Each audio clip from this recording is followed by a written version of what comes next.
ದಾವಣಗೆರೆ ಜಿಲ್ಲೆ ಹರಿಹರದಲ್ಲಿ 13ನೇ ಕನ್ನಡ ಸಾಹಿತ್ಯ ಸಮ್ಮೇಳನದ ಸಾಂಸ್ಕೃತಿಕ ನಾಯಕರಾಗಿ ವಿಶ್ವಗುರು ಬಸವಣ್ಣ ಅಂತಕ್ಕಂಥ ಗೋಷ್ಠಿಯ ದಿವ್ಯ ಸಾನ್ನಿಧ್ಯವನ್ನು ವಹಿಸಿ ತಮ್ಮೆಲ್ಲರಿಗೂ ಕೂಡ ದರ್ಶನ ಆಶೀರ್ವಚನ ನೀಡಲು ಆಗಮಿಸಿರ್ತಕ್ಕಂಥ ಪರಮ ಪೂಜ್ಯ ಶ್ರೀ ವಚನಾನಂದ ಮಹಾಸ್ವಾಮೀಜಿಯವರ ಚರಣಾರವಿಂದಗಳಂಥ ಭಕ್ತಿಪೂರ್ವಕ ಪ್ರಣಾಮ ಅರ್ಪಿಸಿ ಹಾಗೂ ಪರಮ ಪೂಜ್ಯ ಶ್ರೀ ವಾಲ್ಮೀಕಿ ಪ್ರಸನ್ನಾನಂದ ಮಹಾಸ್ವಾಮೀಜಿಯವರ ಚರಣಾರವಿಂದಗಳಂಥ ಭಕ್ತಿಪೂರ್ವಕ ಪ್ರಣಾಮಗಳನ್ನು ಅರ್ಪಿಸಿ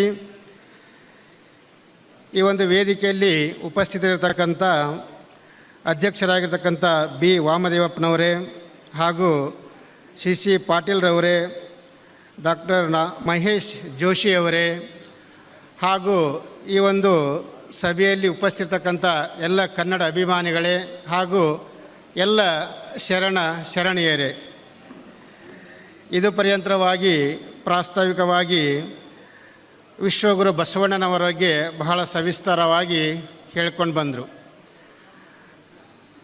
ಬಸವಣ್ಣನವರು ಇವತ್ತು ಕರ್ನಾಟಕ ಸರ್ಕಾರ ಬಸವಣ್ಣನವರಿಗೆ ಸಾಂಸ್ಕೃತಿಕ ನಾಯಕ ಅಂತಕ್ಕಂಥ ಬಿರುದನ್ನು ಕೊಟ್ಟು ಗೌರವಿಸಬೇಕಾದರೆ ಅದರ ಹಿಂದೆ ಸಾಕಷ್ಟು ಶ್ರಮ ಇದೆ ಅಂತ ತಿಳ್ಕೊಂಡು. ಯಾಕಂದರೆ ಬಸವಣ್ಣವರು ಯಾವ ಜಾತಿ ಮತ ಭೇದವಿಲ್ಲದೆ ಕಲ್ಯಾಣದಲ್ಲಿ 196 ಗಣಗಳಿಗೆ ನಿತ್ಯ ಅನ್ನ ಪ್ರಸಾದವನ್ನು ಕೊಡುವುದರ ಮುಖಾಂತರ ಜ್ಞಾನದ ದಾಸೋಹವನ್ನು ಕೊಟ್ಟು ಅವರನ್ನು ಸಮಾಜದಲ್ಲಿ ಒಂದು ಗೌರವಿತವಾಗಿಸ್ತಕ್ಕಂಥ ಸ್ಥಾನವನ್ನು ಕೊಟ್ಟಿರ್ತಕ್ಕಂಥವ್ರು ಯಾರಂದರೆ ವಿಶ್ವಗುರು ಬಸವಣ್ಣವರು ಅಂತ ತಿಳ್ಕೊಂಡು. ಯಾಕಂದರೆ ಬಸವಣ್ಣವರ ವಚನಗಳನ್ನು ನಾವು ನೋಡಿದಾಗ ಅವರು ಯಾವ ಮಟ್ಟದಲ್ಲಿ ವಚನ ಸಾಹಿತ್ಯವನ್ನು ನೋಡಿದಾಗ ಅವರು ಎಷ್ಟು ವಚನದಲ್ಲಿ ನಿಗೂಢವಾಗಿರ್ತಕ್ಕಂಥ ಅರ್ಥವನ್ನು ಇಟ್ಟಿದ್ದಾರೆ ಅಂತ ತಿಳ್ಕೊಂಡು. ಮೊದಲೇ ಹೇಳಿದರು ಸಪ್ತಶೀಲಗಳು ಅಂತ. ಕಳಬೇಡ, ಕೊಲಬೇಡ, ಹುಸಿಯ ನುಡಿಯಲು ಬೇಡ, ಇದಿರು ಅಳಿಯಲು ಬೇಡ, ತನ್ನ ಬಣ್ಣಿಸಬೇಡ.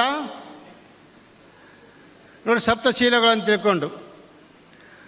ಯಾಕಂದರೆ ಇಲ್ಲಿ ಯಾರು ಕೂಡ ಮೇಲೂ ಇಲ್ಲ ಕೀಳು ಇಲ್ಲ, ಎಲ್ಲರೂ ಕೂಡ ಸರಿಸಮಾನವಾಗಿ ಈ ಸಮಾಜದಲ್ಲಿ ಬದುಕಬೇಕು ಅಂತಕ್ಕಂಥ ಒಂದು ಉದ್ದೇಶವನ್ನು ಇಟ್ಟುಕೊಂಡು ಎಲ್ಲರನ್ನೂ ಕೂಡ ಸರಿಸಮಾನವಾಗಿ ನೋಡಿರ್ತಕ್ಕಂಥವ್ರು ಯಾರು, ಮೇಲು ಕೀಳು ಅನ್ನೋದೇ ಸರಿಸಮಾನವಾಗಿ ನೋಡಿರ್ತಕ್ಕಂಥವ್ರು ಯಾರಪ್ಪ ಅಂದರೆ ವಿಶ್ವಗುರು ಬಸವಣ್ಣವರು ಅಂತ ತಿಳ್ಕೊಂಡು.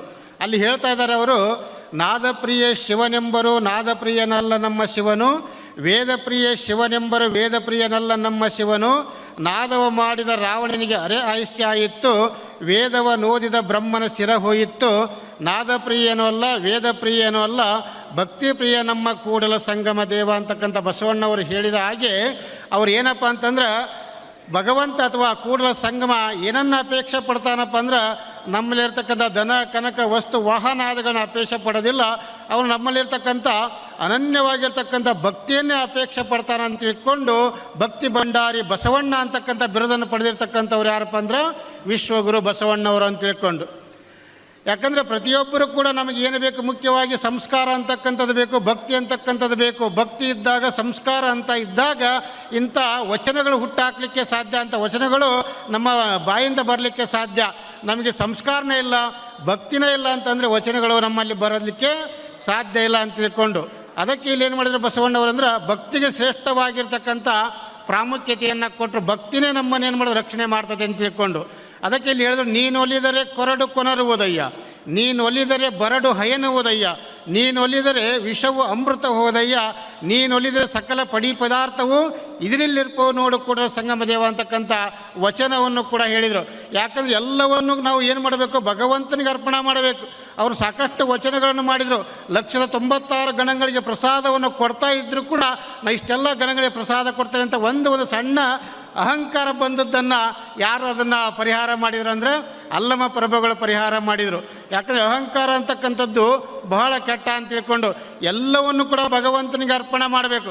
ಗುರುವೇ ಎಲ್ಲದೂ ನೀನೇ ಅಂತ ತಿಳ್ಕೊಂಡು ಯಾರು ಬಸವಣ್ಣವರು ಕೂಡಲ ಸಂಗಮನಾಥರಿಗೆ ಶರಣಾಗತರಾದರೂ ಅವರಿಗೇನಾಯ್ತಪ್ಪ ಅಂದ್ರೆ ಭಕ್ತಿಯಿಂದ ಶರಣಾಗತರಾದರೂ ಎಲ್ಲ ಗಣಗಳು ಕೂಡ ಅಂದರೆ ತೃಪ್ತಿಪಟ್ಟದ್ದು ಅಂತ. ಅದಕ್ಕೆ ಅವನ ಒಲಿಮೆ ಅಂತಕ್ಕಂಥದ್ದು ಬಹಳ ಮುಖ್ಯವಾಗಿ ಬೇಕಂತ ತಿಳ್ಕೊಂಡು.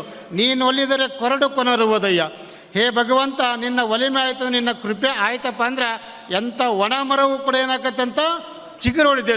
ನೀನು ಒಲಿದರೆ ಕೊರಡು ಕೊನರು ಹೋದಯ್ಯ, ನೀನು ಒಲಿದರೆ ಬರಡು ಏನು ಹೋದಯ್ಯ. ಬರಡು ಆಗಿರ್ತಕ್ಕಂಥ ಆಕಳು ಕೂಡ ಏನಾಕತ್ತಂದ್ರೆ ಹಾಲನ್ನು ಕರೆಯುವಂಥ ಸಾಮರ್ಥ್ಯ ಬರ್ತದೆ. ನೀನು ಒಲಿದರೆ ವಿಷವು ಅಮೃತ ಹೋದಯ್ಯ, ವಿಷವು ಕೂಡ ಅಮೃತ ಆಕತಿ.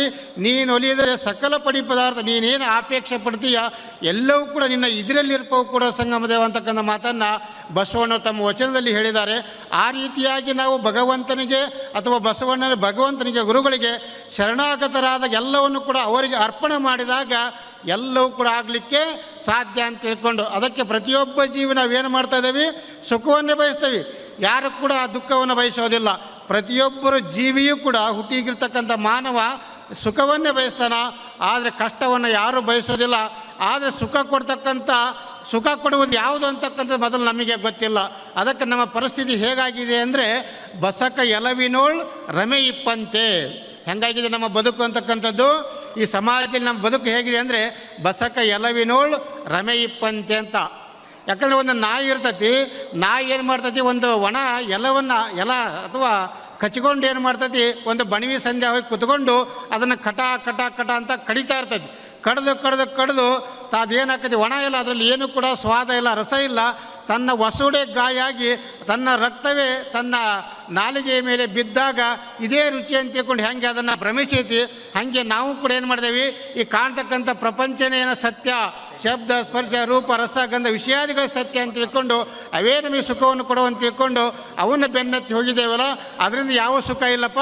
ಇನ್ನು ನಿಜವಾಗಿರ್ತಕ್ಕಂಥ ಸುಖ ಬೇಕಪ್ಪ ಅಂದ್ರೆ ನೀ ಯಾರಿಗೆ ಶರಣಾಗತಾಗಬೇಕು, ಭಗವಂತನಿಗೆ ಶರಣಾಗತಾಗಬೇಕು, ಗುರುವಿಗೆ ಶರಣಾಗತಾಗಬೇಕು, ವಚನಗಳ ಏನು ಸಾಹಿತ್ಯದ ಮೊರೆ ಹೋಗಬೇಕು. ಅಂದಾಗ ಮಾತ್ರ ನಿನಗೆ ಸುಖ ಅಂತಕ್ಕಂಥ ಸಿಗ್ತತಿ, ಇಲ್ಲಾಂದರೆ ಸುಖ ಅಂತಕ್ಕಂಥ ಸಿಗೋದಿಲ್ಲ ಅಂತ ತಿಳ್ಕೊಂಡು ಬಸವಣ್ಣ ಕನ್ನಡದಲ್ಲಿ ಅನೇಕ ವಚನಗಳನ್ನು ಬರೆಯುವುದರ ಮುಖಾಂತರ ನಮ್ಮ ಕನ್ನಡದ ಸಾಮರ್ಥ್ಯವನ್ನು ಹೆಚ್ಚಿಸತಕ್ಕಂಥ ಕೀರ್ತಿ ಯಾರಿಗೆ ಸಲ್ತತಿ ಅಂದರೆ ಬಸವಣ್ಣವರಿಗೆ ಸಲ್ತತಿ. ಅನೇಕರಾದರು, ಬಸವಣ್ಣವರಷ್ಟೇ ಅಲ್ಲ, ಕನ್ನಡದಲ್ಲಿ ಅನೇಕ ಪದ್ಯಗಳನ್ನು ಗದ್ಯಗಳನ್ನು ಬರೆದಿರ್ತಕ್ಕಂಥ ಶ್ರೇಷ್ಠವಾಗಿರ್ತಕ್ಕಂಥ ಕವಿಗಳದಾರ. ಅವೆಲ್ಲವೂ ಕೂಡ ಗ್ರಂಥಗಳು ನಮಗೆ ಗೊತ್ತಿಲ್ಲ.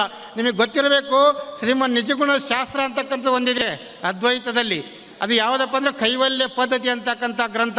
ಅದರಲ್ಲಿ ಕೂಡ ಕನ್ನಡದಲ್ಲಿ ಸಾಕಷ್ಟು ನಿಗೂಢವಾಗಿರ್ತಕ್ಕಂಥ ಅರ್ಥವನ್ನು ಇಟ್ಟುಕೊಂಡು ಪದ್ಯಗಳನ್ನು ಕೂಡ ರಚನೆ ಮಾಡಿದರು. ಅಲ್ಲಿ ಮೊದಲು ಹೇಳ್ತಾರೋ, ಶ್ರೀ ಗುರು ವಚನೋಪದೇಶವನ್ನಾಲಿಸಿದಾಗಳಹುದು ನರರಿಗೆ ಮುಕುತಿ ಅಂತಕ್ಕಂಥ ಎಷ್ಟು ಚೆನ್ನಾಗಿ ನೋಡಿ, ಕನ್ನಡದಲ್ಲಿ ಎಷ್ಟು ಸ್ಪಷ್ಟವಾಗಿ ಹೇಳ್ತಾ ಇದ್ದಾರೆ.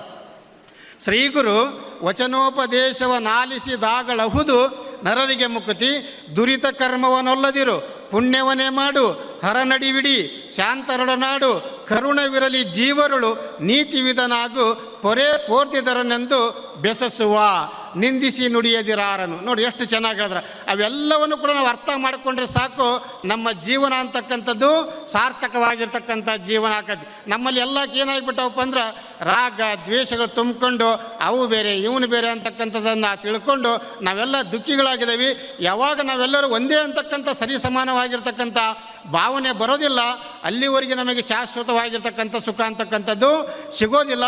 ಆ ದೃಷ್ಟಿಯಿಂದ ಬಸವಣ್ಣವರು ಏನು ಮಾಡಿದರು, ಎಲ್ಲರನ್ನೂ ಕೂಡ ಎಲ್ಲಲ್ಲಿ ಕೂಡ ಯಾರದಾನ, ಭಗವಂತನೇ ಅದಾನ, ಪ್ರತಿಯೊಬ್ಬ ಜೀವಿಯಲ್ಲಿ ಕೂಡ ಪರಮಾತ್ಮನೇ ಅದಾನ ಅಂತ ತಿಳ್ಕೊಂಡು ಎಲ್ಲರನ್ನು ಸರಿಸಮಾನವಾಗಿ ಬಸವಣ್ಣವರು ಕಂಡದಕ್ಕೆ ಇವತ್ತು ಅವ್ರು ಏನಾದರೂ ವಿಶ್ವಗುರು ಬಸವಣ್ಣ ಅಂತಕ್ಕಂಥ ಕೀರ್ತಿಗೆ ಪಾತ್ರರಾದ್ರಂತೆ ಅಂತ ಹೇಳಲಿಕ್ಕೆ ತಪ್ಪಾಗೋದಿಲ್ಲ ಅಂತ ತಿಳ್ಕೊಂಡು ಅಂಥ ಬಸವಣ್ಣನವರ ಒಂದು ವಚನ ಸಾಹಿತ್ಯವನ್ನು ಇವತ್ತು ತಾವೆಲ್ಲರೂ ಕೂಡ ಚಿಂತನಕ್ಕೋಸ್ಕರ ಇಟ್ಕೊಂಡಿರ್ತಕ್ಕಂಥದ್ದು ಬಹಳ ಶ್ಲಾಘನೀಯವಾಗಿರ್ತಕ್ಕಂಥದ್ದು ಅಂತ ತಿಳ್ಕೊಂಡು ಇದು ನಿನ್ನಿಂದ ಪರ್ಯಂತರವಾಗಿ ಏನು ಕನ್ನಡ ಸಾಹಿತ್ಯ ಕನ್ನಡದ ಬಗ್ಗೆ ಏನು ಮಾತಾಡ್ತಾ ಇದ್ದೀರಿ, ನಾವೆಲ್ಲರೂ ಕೂಡ ಅರ್ಥ ಮಾಡ್ಕೋಬೇಕು ಕನ್ನಡಕ್ಕೆ ಎಷ್ಟು ಅಗಾಧವಾದ ಶಕ್ತಿ ಇದೆ ಅಂತ ತಿಳ್ಕೊಂಡು.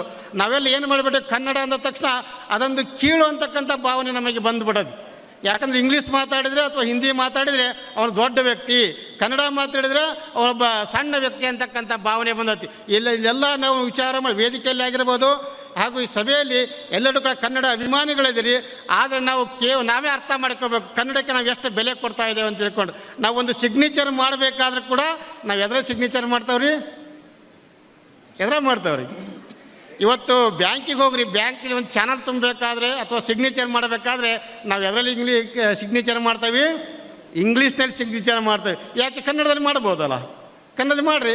ಯಾಕೆ ಕನ್ನಡದಲ್ಲಿ ಸಿಗ್ನೇಚರ್ ಮಾಡಿದ್ರೆ, ಕನ್ನಡದಲ್ಲಿ ನಾವು ಚಾನಲ್ ತುಂಬಿದರೆ ನಾವು ಸಣ್ಣವರು ಅಂತಕ್ಕಂಥ ಭಾವ ನಮಗೆ ಬಂದೈತಿ. ಹಾಗಾದ್ರೆ ಕನ್ನಡಕ್ಕೆ ಏನಿಲ್ಲ, ಬೆಲೆ ಇಲ್ಲ ಅಂತಕ್ಕ ನಾವೇ ಏನು ಮಾಡ್ತಾ ಇದ್ದೀವಿ, ಸೃಷ್ಟಿ ಮಾಡ್ತಾ ಇದ್ದೀವಿ. ಅದಕ್ಕೋಸ್ಕರವಾಗಿ ಕನ್ನಡದ ಶ್ರೇಷ್ಠತೆ, ಕನ್ನಡದ ಪ್ರಾಮುಖ್ಯತೆ ಉಳಿಬೇಕಾದ್ರೆ ನಾವೇನು ಮಾಡಬೇಕು, ಸಣ್ಣ ಎಲ್ಲ ನಮ್ಮ ಮರಿ ಮಕ್ಕಳಿಗೆ ಕೂಡ ನಾವು ಕೂಡ ಏನು ಮಾಡಬೇಕು, ಕನ್ನಡದ ಬಗ್ಗೆ ಹೆಚ್ಚಿನ ಅಭಿಮಾನ ಇಟ್ಟುಕೊಂಡು ನಾವು ಕನ್ನಡದಲ್ಲಿ ವ್ಯವಹಾರ ಮಾಡಿದರೆ, ಇವತ್ತು ನೋಡಿ ಇಷ್ಟೆಲ್ಲ ಇಂಗ್ಲೀಷ್ ಸ್ಕೂಲ್ಗಳು ಎಲ್ಲೆಲ್ಲಿ ಕೂಡ ಏನಾಗಿದ್ದಾವೆ, ತಲೆ ಎತ್ತಿದವು. ಕನ್ನಡ ಸ್ಕೂಲ್ಗಳು, ಸರ್ಕಾರಿ ಕನ್ನಡ ಪ್ರಾಥಮಿಕ ಶಾಲೆಯಲ್ಲಿ ಬೆರಳ ಎಣಿಕೆಯಷ್ಟು ಮಕ್ಕಳದಾವು.